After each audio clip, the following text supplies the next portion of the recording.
Well, good afternoon again, YouTube, and welcome to my latest product overview slash review, whatever you want to call it, of the Zoom R24 digital recorder. It does so much more than that, actually. To call it a digital recorder is somewhat underselling it. And as you can see here, it's a recorder. It acts as an interface between your musical instruments or microphones and your computer, so you can use it as a USB audio interface. It acts as a controller, which means that you can use this surface to control the virtual sliders, faders, whatever, gain, pots, etc., transport controls on your DAW of choice. Works with many different ones using standard Mackie control surface architecture, which is quite common on a lot of DAWs. And finally, it's a sampler. It's a loop-based sequencer. It's many things, and in this series of videos I'm going to break this up into parts, short videos of maybe 15 minutes or so, and make them a little bit of a tutorial as well, hopefully, for those of you who've just got it out of the box, can't be bothered to wade through the menu, and I just want to know how to get stuck in and start recording. And it is recording that I'm primarily using it for. I may use it as a controller or interface later on, but at the moment I'm using it pretty much solely as a recorder. So let's have a look first of all what you get in the box. You get the actual device itself, of course. You also get this mains lead, like a jack plug mains lead. It does run off batteries, and if we flip it over, the battery compartment's just here. It runs off 6 AA size batteries, and that will give you I can't remember now, but it'll give you several hours worth of juice if you want to run it solely off the batteries, and you can of course use rechargeables. You've got 5 rubber feet. This is video number 1, by the way, so this is just the overview really of the main inputs, outputs and main functions of the device as a recorder. Here you have the SD card slot that I'm sure is destined to get lost at some point, and SD card clicks into there, will take up to 32 gig I think, which is what I have in at the moment. Interestingly, there's a little screw just here which is not holding anything at all. You can actually unscrew that and screw it in here, which locks the flap if you plan on leaving the card in the device and using the USB cable, which you also get with it, to transfer files between this and your computer. On this end, turn it around that way actually so you can see better. On this end you have a couple of USB ports. This one here, I'm sure there's a fancy name for it, but this one here is the sort you get on a printer, that sort of squarish one, and then this one here, just a standard USB. And these do several different things. They allow you to daisy chain 2 of these together, more of that later, and they also allow for direct transfer between the device and your computer to transfer files. It also allows you to connect it up that way to use as a control surface. If we look on the inputs section first of all, and I keep pausing because I'll keep checking my video camera here just to make sure it's all in shot. Yeah, there you go. So if we look here, starting from the left hand side and working across, you've the mains input here, the power switch on and off here. Then you've got your left and right 1/4-inch jack outs to powered monitors or PA speakers or whatever, because you can actually use this as a live mixing desk as well, an 8-channel live mixing desk, which is quite handy, or a sub mixer for your drum kit, for example, if you were that way inclined. You have a separate volume control here for the main outs, left and right. You have a third out here, which is a stereo headphone 1/4-inch out with its own separate volume control. And then here you've got 8 combi inputs that do both XLR, standard XLR, or 1/4-inch jacks into the centre of them. And they're all identical except for this one here, input number 1, and I'll explain that when we flip the thing over and look at the controls. Let me just make sure this is lined up. Yeah, here we go. Okay, so each of these 8 inputs relates directly to the channel strip as you would get on any standard mixer. Sorry, I should just say as well, in the box you also get a 4 gig USB stick with a couple of gigs worth, 1.5 or 2 gigs worth of drum loops on there, which you can plug directly into the side here in the USB socket and use those in your sequencer or your loop based production. So you get that thrown in as well. Okie dokie, let's plug this power in actually over here and then we'll look at the inputs. So you've got eight inputs. Now it's a 24 track recorder, but that's a little bit misleading I guess, because what that means is it allows for simultaneous playback of 24 separate tracks. But when you're recording, you can only do them 8 at a time. So you've got 8 inputs that can simultaneously record. And what you have over here are 3 bank switches that flick between tracks 1 to 8, 9 to 16, and 17 to 24. So I guess the best way, and these little red lights come on so you know which bank you have selected. So I guess the best way to visualize this, and this is what I do, so you imagine 3 of these end to end. Obviously it'd be very long, and basically with these 3 buttons here you're selecting either the first 8, the second 8, or the third 8 to play back and to work with. But you're only actually using, obviously because they want to keep the device size down, you're only actually using this section here. So if we go from the top of a channel strip, I'm going to start with number 2 because number 1's a bit different, as are number 7 and 8. So number 2 through to number 6 are all the same. And you've got your input here at the end, which I've just showed you. Then coming down the channel strip, you have your gain control, which with a peak or clipping light LED here in red.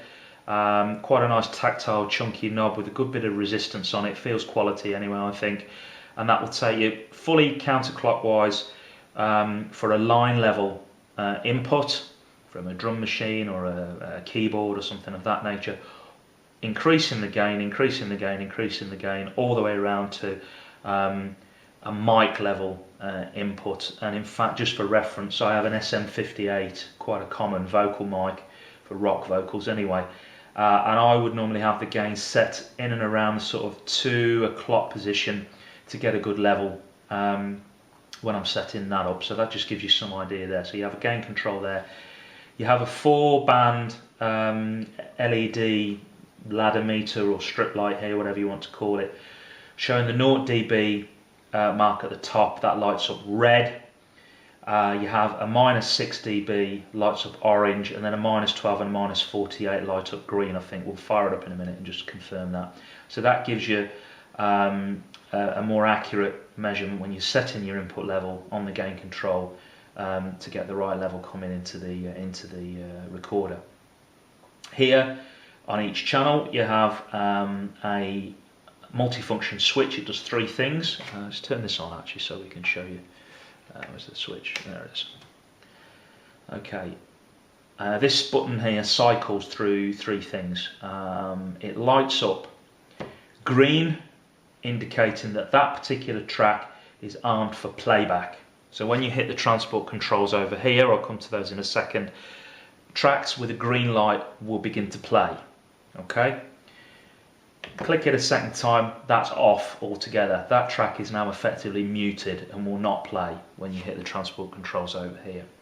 And then finally, red, indicating that track is armed for record. So it's in standby, ready to record when you come over to here to press the record buttons, and I'll show you that in just a moment.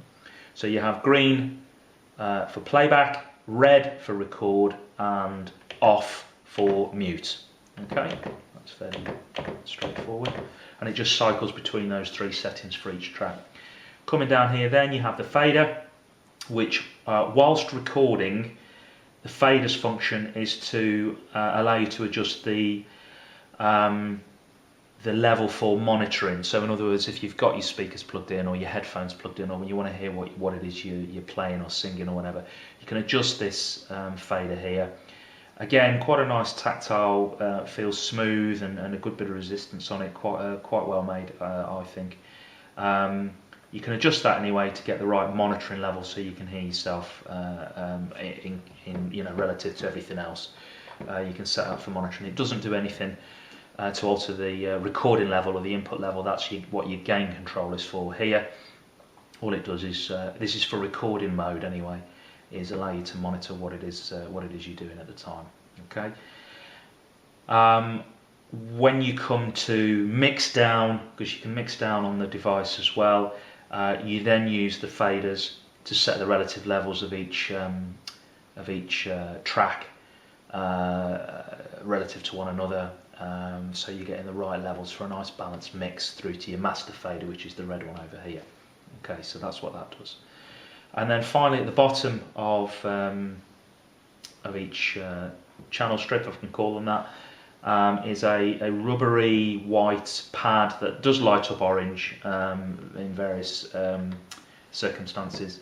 Again, that does many things. It allows you to assign something to that track, or if you're using the rhythm patterns and the drum kits, each one is marked kick, snare, closed hi-hat, open hi-hat, crash, ride cymbal, tom 1 and tom 2. You can play the pads and record that. I'm not going to get into that now. You can use them for your sequencing of drum loops and other loops. Anything you record can be looped. So that, again, they're sort of multifunction. Now, while we're on the inputs, input number 1 is slightly different to the rest because it has this little switch here. It's a high Z or a high impedance selector switch. 2 positions, off or on. And what that allows you to do is plug a guitar, an electric guitar, a bass, an acoustic guitar with a preamp, plug a guitar directly into the recorder with a 1/4" jack. No need for a DI. And if you flick that high Z switch to on, it will match the impedance from the instrument and the input and give you a better quality signal coming into the recorder. So normally for a standard electric guitar you would have the high Z switch to on, same for bass and acoustic guitar, if you're plugging the acoustic in directly, if it has pickups on it. So that allows you to plug directly in without needing a DI box. Okay. If we come along to here, you'll see you have a phantom power switch. Now, by default, and I haven't messed about with this too much, but in the menus, if you flick that to on, it will provide phantom power to inputs number 5 and 6. If you want to use condenser mics that require phantom power in order to operate, you can flick that over and it will supply phantom power. And it will also supply that phantom power if you're using batteries on the device. So even when you're not plugged into the mains, it will also give you phantom power off the batteries. Obviously that, I would imagine, would run down your batteries a good bit quicker, but it's available nonetheless. But then if you dig into the menu structure of the device, well, I'll show you how a bit later on, you can then select that phantom power is applied to 4 inputs or even 6 inputs. So you can have 6 condenser mics all getting their own phantom power off this device using a combination of this switch it on, and the menu system over here to select how many inputs are getting phantom power from the desk or the recorder, whatever you want to call it. Over here, another switch, again off or on, for inputs number 7 and 8. And what they allow you to do is, if you look down here to the left and right side, it's actually marked on input 7, input 8 here. There are 2 built-in high sensitivity condenser mics built into the device, so you don't even need a microphone. If you're using this as a scratch pad for writing some new material with an acoustic guitar, or just want to sing into it or whatever it is, you can use these 2 mics. You can use both of them and give yourself a stereo track, a linked pair of stereo tracks, or you can just use one or the other. and have a mono microphone input without needing an actual mic with you, and you switch those microphones on or off using this little switch here. And those microphones are, when this is set to on, the microphone switch set to on, these two mics are set by default, and you can't change this, to feed input 7 and 8. That's why it says on them input 7 and 8. Okay, when we're talking about input labeling, you can see here on the bottom of each strip, that's input number 1, but it can also be input number 9 or input number 17, depending on which of the 3 banks you have selected. Likewise, input number 2 could be 2, 10 or 18, so it just gives you here for reference what these are capable of. Okay, so that's that section of the recorder looked at. Go over to here, the grey switch and the grey, it looks like a gain control, but it isn't. This is where you set up your metronome, so if you want to record to a click track, and you can adjust all the sounds of the metronome, you can have a stick, a click, a clap, any sound actually, any sound that you record as well. But if you want to record to a certain tempo or speed, which is highly advisable if you're going to lay down a drum track later on, to have it all set up so that it's at the right tempo and you're playing along to a click, then you can use this switch to select whether the metronome sound goes to both the main outs and the headphones, or just the headphones. So for example, you could have the main outs not getting any metronome, and you could have the drummer sitting on his throne with behind his kit with some headphones on playing, and he's the only one that can hear the click. And then you can adjust the level of the click track relative to the main sound being produced by the desk with this dial here. So you can have more click, less click, whatever you want, or halfway up, whatever way you want it. Okay. You can also set whether the metronome's on or off in the menu system, whether the metronome sound only is heard on when you're recording, or whether it's heard whilst you're recording and when you play back, or just when you play back. So it's quite versatile really, and as I've already said, you can have any sound you want on the metronome. There's a few built-in sounds, but you can also have anything I think that you want that you've recorded yourself. Okay. Down here, the red fader is the master fader. Everything comes through here, and that sets for monitoring purposes when you're recording. That sets your overall monitoring level, and when you're mixing down, that's your master fader, so that sets your overall level for your final stereo mix. And although it's only one fader, that's actually your final stereo fader, so there's a sort of a 2-track thing going on there, but it's just using one fader. And the button here, similar to the rest, there's a button here, 3-way toggle, red, and it says here above the fader here what the 3 settings are, as it does with all of these actually. Red means the master fader is armed, and when you hit record over here, anything you've got lit with green will play back and be mixed down and recorded to that master fader. So when you're doing your final mixing, that's what you want. You want that showing up red. When you've got it showing green, whatever final mix stereo track is assigned to that master fader will play back when you hit the play button over here. And you'll also see that when you hit that and turn it green to play back, it mutes all the other channels on the desk automatically, so you're only hearing that back. And then finally you can have that off altogether, so it's not doing anything, it's not recording, it's not playing back, and all your lights come back on the desk. Okay, so that's that side of the device done. I'm just going to check my thing again. Yep, that's okay. So if we look, and then we'll do this section here now, which is the main sort of the main controls and the transport section and so on and so forth. So we'll start at the top with these menu buttons here.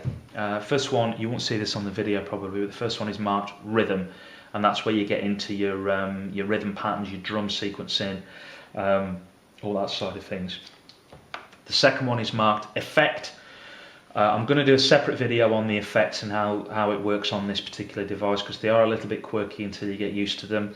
But you effectively have three types of effects. You have two send and return effects, which are reserved for different types of reverb and different types of delay, but I'll talk about this later in more detail.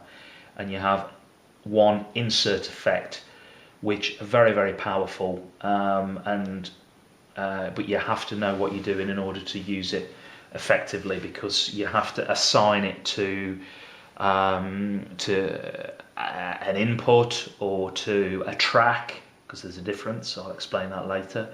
You can assign it to 8 at once if you're using some of the insert effects, because there's an 8 times compressor on there for miking up a full drum kit, for example. So the effect button gets you into the effects menu, where you can adjust your send and return effects, your reverb, your delay, and so on and so forth. USB gets you into the USB menu, funnily enough, which is when you're working with either your computer, or if, let's say for example, you're at a band practice and each member of the band has brought along a memory stick, a USB memory stick, and at the end of the practice session you've been recording the whole thing, you've been multi-tracking the rehearsal, you can pop each band member's USB stick into the side of this, and using the USB menu you can dump either individual tracks or the entire project onto the memory stick, so your band members can take it away back home and they can play about with it and mix with it to their heart's content. You have the tool menu here. I'll just click on that to remind me what's in there. Yeah, that's where the metronome settings are at the top. You then have a built-in guitar tuner, which is capable of many different types of tuning, including bass guitars and other things. You have your system settings for things like date, time, all that kind of stuff. And then at the bottom you have your SD card, which gives you information about how much space you've got left, formatting the card, and all that good stuff in there. So that's your tool menu here. Your project over here is where you set up a new project, or you select from a list of projects that you've already been working on. Gives you information about the project, like the date and time it was recorded. It allows you to copy projects, delete them, rename them into something more meaningful than Project 001. You could give it a song name, for example. You can turn protection on or off for a project, so it requires you to go through extra steps to delete a project if you turn that on, so you can't accidentally delete a project. Then you have your file menu in there, which allows you to select files to assign to certain tracks if you've got multiple takes. I'll cover all this later, so don't be getting too confused or worried now at this stage. What else do we have here? Your record settings, where you specify in what resolution, what bit resolution you want a recording, because it's capable of 16 or 24 bit. The behaviour of the tracks when you're bouncing, again I'll cover that later on. And your record mode, at the minute it's set to overwrite, which means whenever you record a new track it will overwrite what was previously on the track, but you can change that to always new, which means that every time you record on the track it creates a new file and leaves the original one untouched, which means you can never then accidentally record over something that you've already done. It does of course mean it will increase your usage of your SD card space. So if you have a big SD card in there, a 32 or a 16 gig or something like that, then you're probably not going to be too concerned, and you could probably set that to always new. But I'll come into all this when we look at setting up projects in a later video, and how to record and all the rest of it. Second row of buttons here, you've got your 3 bank switches, as I've already said, which dictate then whether you're using bank 1 to 8, 9 to 16, or 17 through to 24, giving you all your 24 tracks. You have a track button here, sorry, exit that. Track, which gives you how different settings for each of the tracks in here. So what take you're assigning to the track. I'll cover these terms later on, so don't be sitting there cross-eyed thinking what the hell is he going on about. Whether the track, this is currently looking at track number 1, indicating it's lit up here with an orange light. I can move across the tracks to look at different tracks, or I can select them directly on here. So that's now looking at track number 5, which is this one here. It's telling me whether or not it's set to loop, whatever's on there, what the pad settings are, whether or not the track sequence is engaged. It allows me to edit the track. It tells me the BPM, the tempo for the project, 120 BPM at the moment, and whether or not the fade settings are set to on or off. I'll get into that later on as well. Okay. Moving down to here, you have a tempo button, which is a shortcut directly into setting the tempo for the entire project, or the BPM. So you click that, currently set to 63 BPM, using the jog wheel here. Using the jog wheel, you can jog that up or down. And then when you've got a tempo you're happy with, just leave it, and it'll set, and it's indicated here in the display. Okay. Then you've got 4 soft keys, which are totally dependent on what's written directly above them and are context sensitive, so their functions change depending on what menu you're in, and you can tell what each one does by looking at the actual display here, and it will tell you. So for example, at the minute, number 1 does nothing, number 2 turns the bounce function on, number 3 allows you to swap tracks around on the recorder, and number 4 there is the track sequencer. You've got other project information here. For example, this is currently telling me that I've got reverb and chorus active on the project on some of the tracks. It tells me the name of the project, tells me the elapsed time on the project. It tells me bars and beats and what is it, ticks or whatever the final one is, I can't remember. It tells me how many marks I've made on the project or on the song. So for example, there's a mark key here where you can mark certain bits of the song either on the fly or afterwards as you finish recording, as you're just playing it back. You can mark sections and it will insert marks which you can then jump straight to very easily and quickly for editing. Or you might want to put one mark at the beginning of every song if your entire project is, say, a gig or a rehearsal, so you can go straight to each song just by pressing the forward and backward keys here without having to wind all the way through or all the way back. Okay. Now to here, I'm not going to go into these functions in any great depth because they're for later videos, but here you've got your auto punch button here. You've got your A/B repeat, I'll explain that later too. Allows you to set markers on a section of a track and then have it loop over and over and over again, which is really handy if you're trying to EQ a certain part like a vocal or something like that. You can have it just playing on repeat over and over and over. You've got your forward and back advance keys, which allow you to flick forward through the marks that you've put down on the songs or backwards through them. And then you've got your mark key, which also clears marks as well. You can just delete them very easily again with the same button. Down here you've got your transport controls, so you've got rewind and forward wind. If you hold them down, it spools backwards through the seconds here and let go and it will carry on playing or whatever it is. Handy function to get immediately back to the beginning of a song or a project is you hit stop, hold it down and hit rewind at the same time, and it bounces all the way back to the immediate beginning of the song without having to hold it down. So you'll use that a lot, that combination of keys a lot. Stop, held down, click rewind, you're back to the beginning of the song. You have the stop key there, play and record. I should just say, if you've got a couple of these tracks, say armed for record, let's say you have a couple of guitars or microphones in there, you hit record. Oh, there's my phone ringing, apologies. It'll keep. You hit record, the red light comes on here as well, but it's not actually recording yet. It's just armed, ready to record onto these 2 tracks that are armed to record, and nothing will happen until you hit the play key. So you've got that armed red ready for record, you've got these armed red ready for record, you hit play, it starts to record. Okay, but again I'll go through that later on when we look at how to record and your first recording and all that sort of thing.